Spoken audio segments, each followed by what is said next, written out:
Bismillahirrahmanirrahim. Assalamualaikum warahmatullahi wabarakatuh.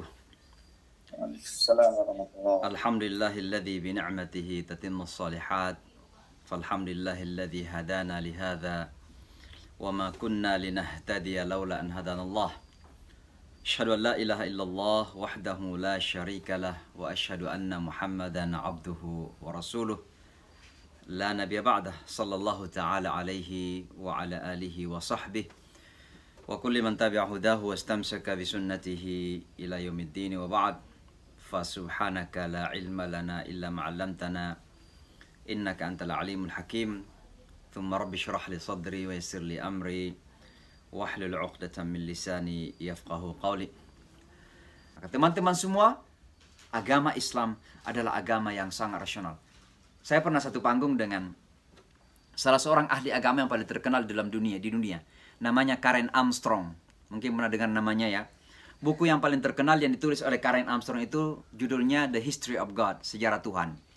Saya satu panggung dengan beliau dalam sebuah diskusi tanpa moderator. Jadi tidak ada moderatornya.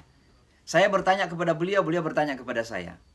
Salah satu pertanyaan yang saya tanya kepada Karen Armstrong adalah, Karen, kalau seandainya agama-agama itu makanan, kira-kira makanan siapa yang paling enak? Karena dia ahli agama-agama, dia tahu semua agama. Dia pintar menjawab. Dia mengatakan, saya lagi belajar resepnya katanya. Tapi beliau kemudian melanjutkan. Beliau mengatakan, kalau saya ini jujur, ya, I have to be honest, saya harus jujur katanya, bahwa agama yang paling rasional itu adalah ajaran agama Islam. Tapi beliau kemudian bercanda, sayang sekali Islam itu rasional, tapi masih banyak orang Islam yang kurang rasional. Itu candaan beliau, bukan saya. Itulah agama kita, teman-teman. Jadi agama ini sangat imbang sekali.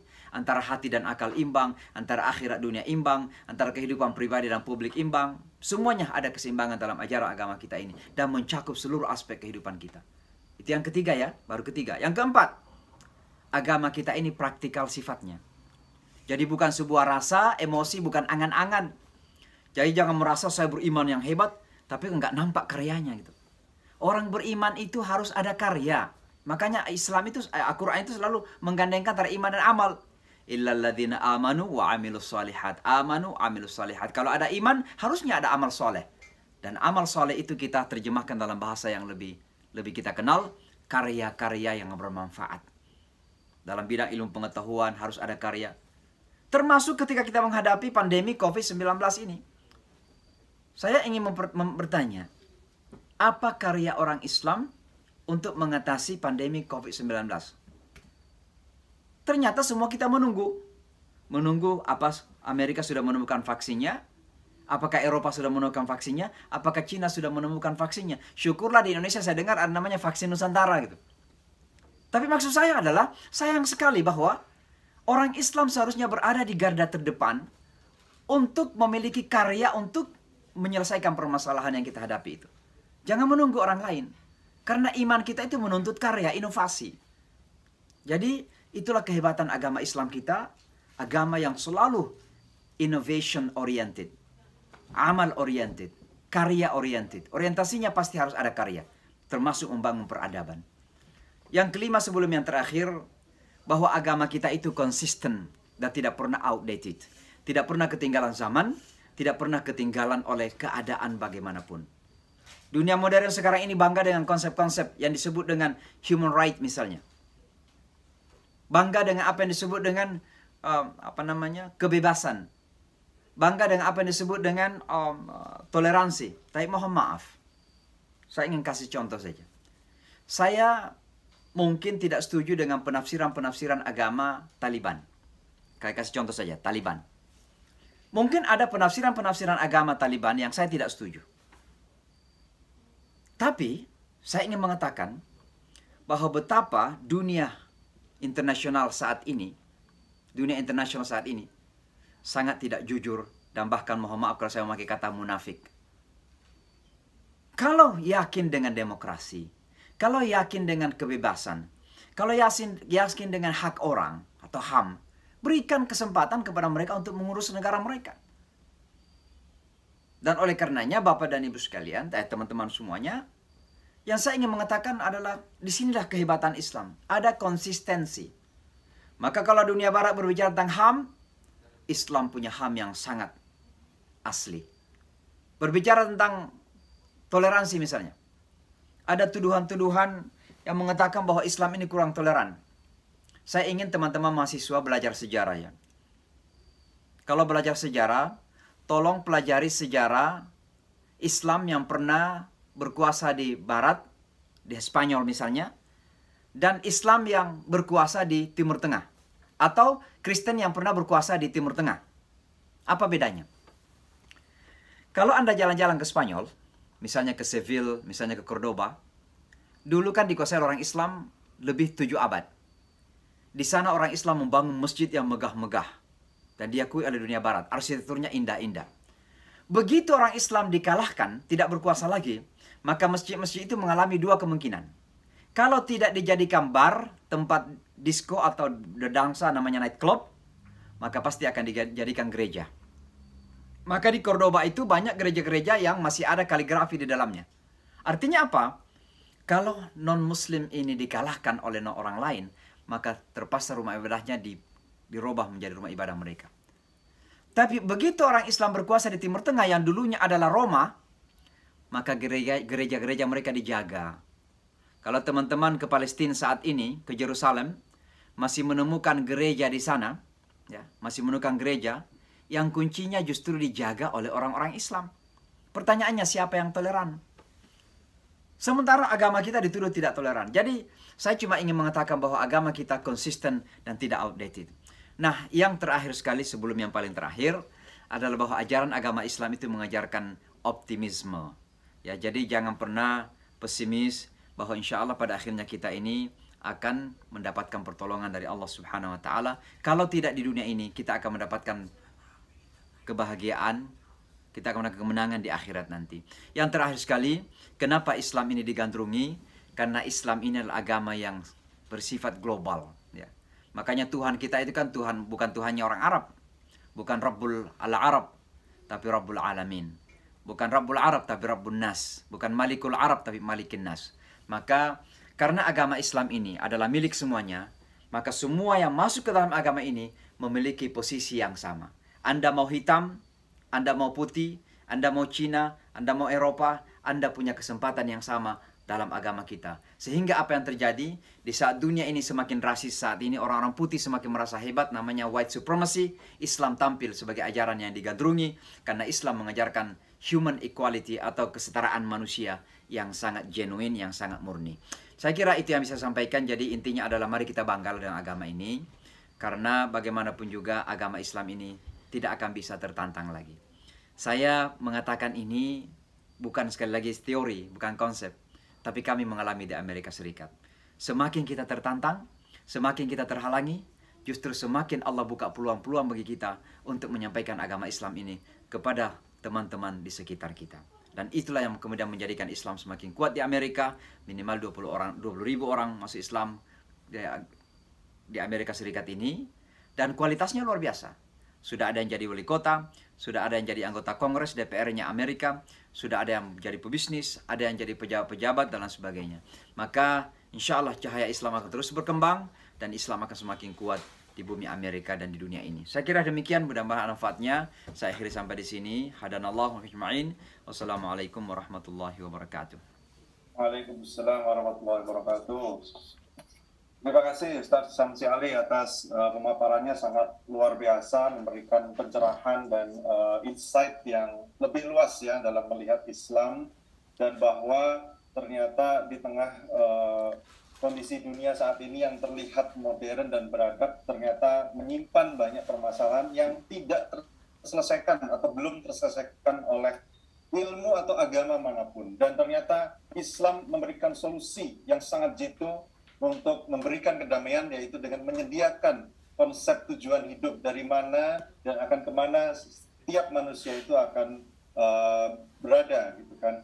Dan saya mengutip sebuah pernyataan dari Sayyidina Umar bin Khattab radhiyallahu anhu beliau pernah mengatakan bahwa kita ini adalah kaum yang dimuliakan Allah dengan Islam. Maka kalau kita cari yang lain, maka Allah akan menghinakan kita. Kurang lebih seperti itu, Ustaz. Baik, terima kasih Ustaz. Dan ini ada pertanyaan, kita masih ada sedikit waktu untuk tanya jawab. Ada pertanyaan yang masuk ke panitia. Mungkin saya ambil satu mungkin ya yang paling belum tersampaikan dalam pemaparan Ustadz tadi ya. Ya. Ini ada pertanyaan dari Dayana, ya Dayana, ISM PMB Dayana. Bagaimana hukum bagi orang Islam yang ingin tahu agama lain dengan mempelajari agama lain, tetapi masih tetap dalam Islam dan masih mematuhi hukum-hukum Islam? Nah, itu dibolehkan atau tidak, Ustadz? Monggo, silakan. Ya, terima kasih Dayana yang bertanya ini. Ini sangat relevan sekali ya, karena pertama, memang kita hidup dalam dunia global. Dan dunia global itu salah satu karakteristiknya adalah terjadi keterbukaan yang luar biasa. Ya.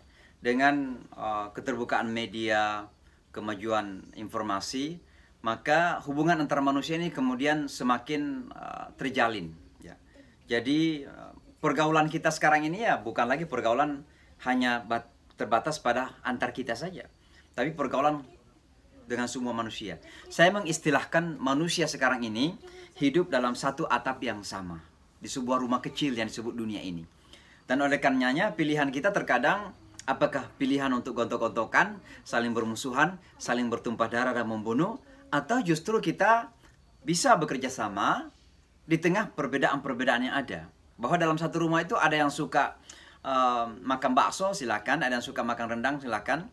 Ada yang suka makan biryani, silakan. Tapi intinya adalah rumah ini adalah rumah kita bersama. Dan disinilah kemudian relevansinya untuk apa yang saya istilahkan di Amerika ini dialog antar agama. Dan saya sangat aktif di dialog antar agama. Saya berdialog dengan seluruh pemeluk agama. Bahkan dengan sekelompok manusia yang seling menjengkelkan kita bersama. Namanya Yahudi ya. Karena masalah Palestina dan Israel. Jadi kembali kepada pertanyaan, apa hukum belajar agama orang lain tanpa mengganggu keyakinan kita? Pertama harus kita sadari bahwa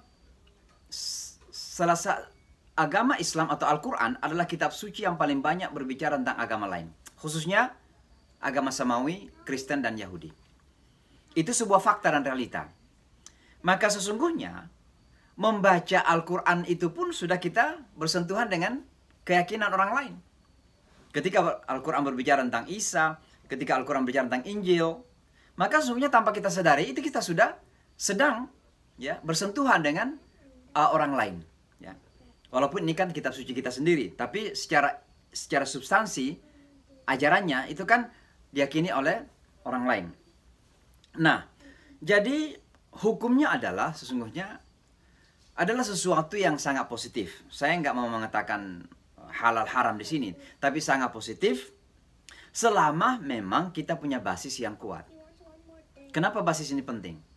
Sebab ada teman-teman yang tidak punya basis mengalami apa yang saya istilahkan sebagai kegenitan intelektualitas. Genit.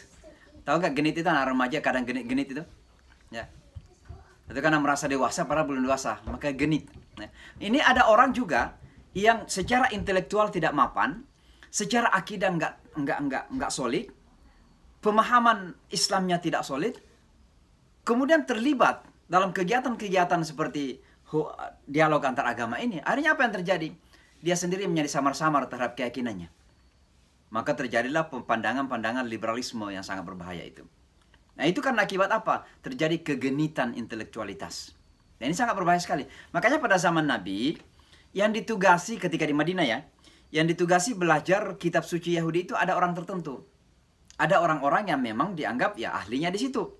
Tapi tidak semua orang Islam kemudian didorong untuk belajar Taurat. Belajar Taurat ini untuk mempelajari saja bahwa masih ada sisa-sisa kebenaran dibawa oleh Musa alaihissalam. Kemudian juga di agama Kristen ada sisa-sisa yang dibawa oleh Nabi Isa alaihissalam. Ya. Jadi intinya boleh, tapi memang harus solid pada agama kita sendiri supaya kita tidak terjadi kegenitan intelektualitas sehingga kita terjatuh ke dalam pandangan-pandangan liberal seperti yang saya sebutkan tadi itu. Saya kira demikian. Baik, terima kasih Ustaz Syamsi Ali penjelasannya. Ini menarik sekali istilahnya kegenitan intelektualitas ya. Jadi teman-teman boleh ya mempelajari agama lain tapi harus diperkuat dulu ini basicnya ini, jangan langsung main-main aja ke agama lain gitu ya. Jadi tolong didalami dulu agama Islam kita ini yang sudah sempurna, sudah perfect, baru setelah itu silahkan mempelajari agama lain, tentu dengan tujuan yang positif ya, untuk membangun dialog atau bahkan menyadarkan teman-teman agama lain bahwa kita ini punya solusi yang paling jitu, yaitu Islam. Ini waktunya sudah habis Ustadz. Jadi saya harus akhiri sesi PKBR kali ini. Saya ucapkan jazakumullah khairan katsir Ustadz sudah meluangkan waktu ya malam hari di New York untuk hadir bersama kita. Mudah-mudahan apa yang Ustadz sampaikan dapat kita serap dan dapat kita terapkan dalam kehidupan sehari-hari, dan agar teman-teman mahasiswa VIA ini yang Muslim itu menjadi seorang pemuda yang bangga beridentitas Muslim. Kira-kira demikian. Terima kasih Ustadz. Dan dari saya mohon maaf jika ada kekurangan. Kita nanti jumpa lagi insya Allah dengan PKBR minggu depan ya, insya Allah tanggal 11 September, tentu dengan narasumber yang tidak kalah kerennya, luar biasa. Siapa dia nanti kita akan umumkan ya. Silakan pantengin IG-nya Via, oke? Terima kasih dari saya. Wassalamualaikum warahmatullahi wabarakatuh. Saya kembalikan ke MC Mas Langit Adi Pangestu.